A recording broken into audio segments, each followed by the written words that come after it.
So today's Mailbag Monday video is going to be a little different. If you haven't noticed by now, I don't have a drink here, so just not thirsty today. Anyways, the weather is starting to break finally. It's getting a lot more manageable, let's say, to be outside. Was trying to do a camping outing, I guess you say, this past weekend, and that didn't work out with the weather and everything. And that turned out to be kind of a blessing in disguise, because Sunday morning, my other half, her vehicle started getting her problems, so she took my car to work. So, yeah, that worked out good for both of us, I guess. But anyways, got a couple envelopes here with some postcards and maybe some brochures, things like that. They're from all over the United States and one from Canada. So, let's go ahead and open these up and see what we got in today's Mailbag Monday. So the first envelope comes to me from Ontario, Canada. The Canadian stamps always kind of intrigue me with the 17 cents and 5 cents. I don't know. I don't know how their postage system works over there. It's kind of weird. But that address kind of looks familiar. I think I bought something from this seller before. Now it's interesting. I can get postcards shipped from Canada to the very south part of the United States, sometimes cheaper than I can from 2 states away. It's just odd how people charge for their shipping and handling and postage and everything. But anyways, they'll get you one way or the other. Let's go ahead and open this up. I know what this is. Let's pull out the old trusty Craftsman. Oh, there it goes. A utility knife. And we'll just do it this way. There we go. Okay, what this is the Holiday Inn. It is in Biloxi, Mississippi, right on the beach. This road right here is Highway 90, and the beach is right here, and the Gulf of Mexico is out here. Now, this was way before the Coliseum was built. If you're familiar with Biloxi, the big Coliseum that's on the beach, this was next to it prior to Katrina. Now, the Coliseum was over here in this area, and the convention center was in the back, and there's a parking lot in the back. All that is still there, but the hotel was basically destroyed during Katrina, so now it's been leveled, and recently, went by there a couple weeks ago, and this is actually now a parking lot for the convention center and Coliseum, which is interesting, and it's nice to see more parking, because there never was enough parking out there, it seemed. But anyways, just a thing of the past. Postmarked 1969. So this was right after Hurricane Camille. It could have been right before Camille. I think September 2nd, 1969. Camille hit in August, I think it was. This might have been literally a month before a month before Hurricane Camille hit. I think Camille hit August 5th, 1969. I'll have to go back and look. I'll put it at the bottom of the screen here. But anyways, just kind of cool little thing. Little piece of local history that shows off some, prehistory, I guess you'd say. But yeah, I'm not sure when the Coliseum was built. I'm going to do a little research and see if I can find out when it was built. And I'll put it at the bottom of the screen here, but this will kind of go good along with my Biloxi local history. So this next card comes to me from good old Refried Jeans. Haven't had a card from them in a little bit. Haven't bought too many cards. I think the last Mailbag Monday video I did was, probably 3 weeks ago, maybe longer than that. I don't know. Just had some unseen expenses come out, such as an air conditioner and water heaters and flooring and everything associated with that. But anyways, so enough of that. Now, I know exactly what this is because I bought it. I remember buying it. This is what's called Old World, Wisconsin. I went here as a child in the early 90s, if I'm not mistaken. Best I can describe it, it's old rural Wisconsin. It is how the settlers lived back in the day, back in the 1800s, I guess you could say. The whole property traction has different areas of how different houses and things like that were set up, how the towns were set up, and you can go around and they were shearing sheep and making yarn and making blankets and all kinds of stuff. Back in the 90s, it was very popular. Now, here it is, 1976. As you can see here, it says, this late 19th century farmstead was obtained from various parts of northern Bayfield County. Hay barn, Catola house, cow barn, horse barn, granary, and sauna are shown counterclockwise. So, kind of you can see what each one is if you read the description on the back. We're not going to go over that. But it's still going. When my grandmother passed away, I went up there seeing my grandmother. That's how we went up there. She lives kind of up that way in Wisconsin. When she passed away a couple of years ago, I actually looked to see if this was still going, and maybe if we had time while we're up there, go see it again. But it was still going.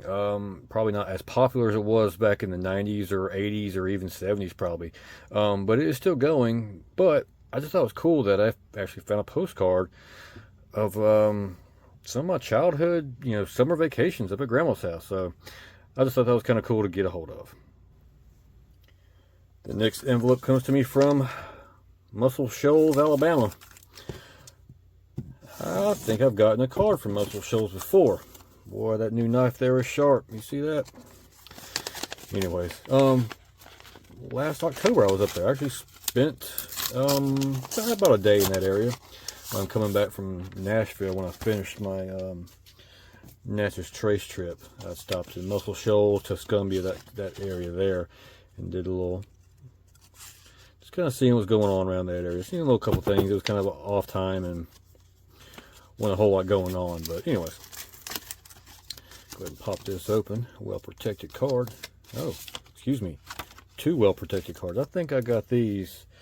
I was after one, but got another one because it was cheaper to buy 2 of them together. So anyways, what this is Busch Gardens in Tampa, Florida. I'm sure many of y'all know Busch Gardens in Tampa, Florida. Kind of tell you a little bit about it here. It's postmarked. Get my light focus there. 1967. Well, my camera doesn't want to go. Talks about the flamingos and such there. I'll tell you about the little trip the family was having. But this is the postcard that I was actually purchasing. I was looking for Monorail postcards. I have a fondness for trains and roller coasters, and I don't know, I guess the whole track thing just kind of intrigues me. I don't know what it is. Anyways, this monorail was built in the mid-60s. I think it was 65, 66, 67 there. And at the time, it was the second longest monorail in the United States, next to the one in Disneyland. Now, doing a little research on it, I found out that when Busch Gardens opened up, to ride this, it cost you like $1. It wasn't part of the admission to the park. It was actually an extra fee. And a little bit later on, in like the early 70s, they raised it up. Now, I'm not sure, probably in the late 70s, 80s, summertime that frame, they got rid of the whole pay per ride type thing, kind of like how Disney World did. When it first opened up, they had the A, B, C, E tickets, that sort of thing. So if you're familiar with that history, kind of the same thing. Same year, 1967. If you look right here, it kind of tells you more about it. And there we go. It says, the Skyrail Safari begins its journey over the African veldt. The train is curving past the Great Ape Island. Part of the elephant herd can be seen in the background. Many more wild animals and birds will be viewed at close range by the Skyway Safari's passengers before the trip ends at the monorail stations in Busch Gardens, located in Tampa, Florida. Now, I actually rode this in the mid-90s, mid-90s, and then once again in 1999 when I went there for kind of like a senior trip, graduation type thing. And little did I know, that was the last year that the monorail was going to be operating. So, I don't know. Back then, it was kind of uncommon to have cameras and video cameras, and cell phones weren't even around then to take video of it. So it'd been kind of cool if I could have videoed it. But anyways, yeah, like I said, just kind of a little bit of piece of American nostalgia, amusement park nostalgia, I guess you'd say. But yeah, it's just a thing of the past now, and just a little bit of a memento I have of that attraction. Now, speaking of Nashville, this card comes to me from College Grove, Tennessee, which is, near Nashville. Don't recall seeing College Grove, but then again, I really wasn't looking for it either when I was up that way. But anyways, definitely been to Nashville a few times. We got here. Is it one card or two in there? That's just one card. All right, let's go ahead and pop this out of the sleeve here. Now this is a tunnel that is on the Blue Ridge Parkway, if I'm not mistaken. Doing some research on, I'm wanting to do the Blue Ridge Parkway from beginning to end, kind of like I did the Natchez Trace. I was hoping to do it next year, but I'm not sure if that's going to pan out or not. So it's in my 5-year plan, let's just say. But just doing some sporadic research here and there, passing time, seeing things to see and do, and that sort of thing. I came across this postcard. They're on eBay, and it was a pretty decent price. So here it tells you more about it. It says, tunnel on the Blue Ridge Parkway at Craggy Gardens, North Carolina. One of the most scenic and spectacular portions of the Blue Ridge Parkway is between Asheville and Mount Mitchell. This tunnel is one of the many engineering features. Now, one thing about Asheville, I have family that lives in Asheville and a good buddy of mine that lives in Asheville. So it's going to work out pretty well if I go up that way. At least I'll get to reunite with them. I haven't seen them in a couple of years. So yeah, I'm looking forward to the Blue Ridge Parkway trip. But it's got a lot more stops and a lot more things to do than the Natchez Trace Parkway did. So it's going to take me a little bit longer, and I may have to be more picky, I guess you say, on my stops and things I see and do along the way. But anyways, like I said, I found this doing research on the Blue Ridge Parkway, and I figured, why not get it? And it was a decent deal. And the last envelope comes to me from Allentown, Pennsylvania. I've never been to Allentown, Pennsylvania, but for some reason that town's name rings a bell. I want to say there is a theme park up there, amusement park. Is it Knoebels that's up there? I think it is Knoebels. I'm going to have to take a look. I think it's Knoebels. Knoebels is one of those mom and pop amusement parks that I've been wanting to go to for quite some time. Maybe I'll get there one day. Hopefully get there. It's a long ways away. Alright, so what we have here is the Adventure Guide for Islands of Adventure, which is next to Universal Studios in Orlando, Florida. If I'm not mistaken, this is it the first? Islands of Adventure opened in '99, if I'm not mistaken.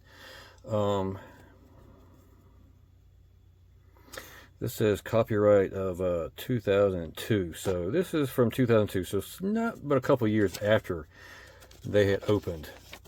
Now, when I went there last year, no, 2 years ago, excuse me, 2 years ago, took the family there. I thought it'd be kind of cool to take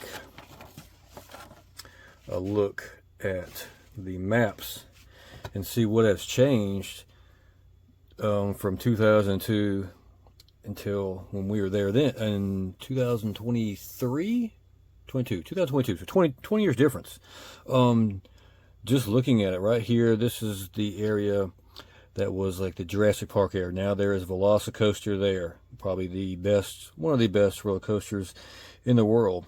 Over here, Lost Continent, that is the Dragon Challenge. It was a dueling inverted roller coaster. Now that is all Harry Potter World, Harry Potter Land, whatever it's called. I forgot. Anyways, there was another ride, Poseidon's Adventure. Where was it at? Somewhere in this area right here, Poseidon's Adventure. It actually closed this year. Last year wasn't very thrilling attraction for me. It was a little show thing. Yeah, it didn't do nothing for me. So, anyways, other than that, I don't see a whole lot of difference or major differences in the map from now here in 2002 from when we were there. Maybe some of the kiddie park stuff changed. We didn't do a whole lot in the kiddie Dr. Seuss land. I think we rode one little ride because it had the great air conditioning and it worked out well. But yeah, I just thought this was kind of cool. It wasn't but a couple bucks. Just a cool piece of nostalgia for the park. Kind of tells you more about it. I'm not going to go into all that. Here's some little pamphlets they threw in there with it. Kind of tells you more about show times and park hours and where the character is going to be at. And here is Universal Studios Florida, which is actually next door to Islands Adventure. They're actually two different parks. It's two separate admission tickets. So yeah, learned that kind of almost the hard way. I figured you pay one price, you get in. No, well, you can pay one price, but it's substantially more. But anyways, shows you some of the show times. Looking at these, I don't think any of these shows here at Universal are even there anymore.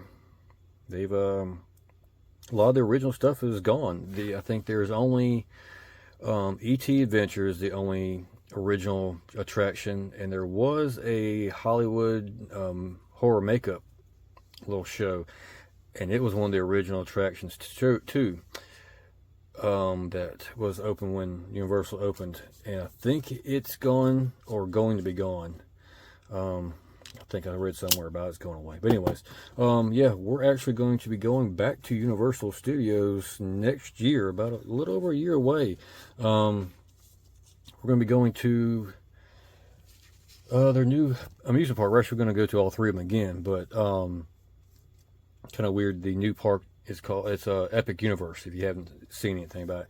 Doing a little research, or not tour guide, oh man, the girl that gets us the tickets and everything, where they call them. Anyways, she found some information out that in order to go to the new theme park, you have to buy a multi-park pass, meaning you have to buy, a day or two of each one of those parks before you can even buy the ticket to go into Epic Universe. And you can only go to Epic Universe one time, one day. So I don't know how that's going to work out, but I'm going for it because got some really cool stuff there. I'm going to quit rambling about it.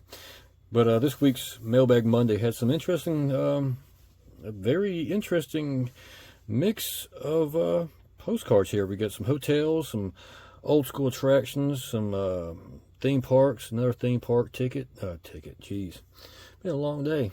Postcards, theme park postcards, and Blue Ridge Parkway. I'm looking forward to that. I'm just hoping it's all going to pan out, but I don't want to rush into that adventure, I guess you'd say, because it's a good ways off, and I don't want to miss stuff, and wish I could see more. So I'm gonna take my time with that. I just got to figure out the whole time frame, because just getting there is a little over 8, maybe 9 hours from my house to the southern terminus there in Cherokee Valley, North Carolina. So we'll see how that works out. But if you've ever been to the Old World, Wisconsin, well, let me know what you liked about it. What was your favorite part? If you've ever been to Universal Studios, what's your favorite ride there? Either Islands of Adventure or the just regular Universal Studios. What's your favorite ride there? If you've ever been to Busch Gardens, what's your favorite ride there? What's your favorite ride that's not there anymore? If you heard the news, the Scorpion ride this weekend was the last time to ride it. They're closing it down. Such a shame. And coincidentally, the company that made this monorail was Aerodynamics, and they had a ride called, it wasn't the Scorpion, it was a Python. The company that made that also made the Python ride. The Python ride's been gone for probably 10-15 years now. It's interesting how that, and even that company's no longer anymore. So kind of a little tidbit there for you. But if you're ever been on the Blue Ridge Parkway, tell me what your favorite stop of all on the Blue Ridge Parkway or around that area is. I really like to know because I'm trying to plan my trip for that. So, yeah, pretty interesting little spread this week. But I'm going to quit rambling. I got things to do here at the house. Hope you have a good week. Appreciate y'all watching. We'll see you next time.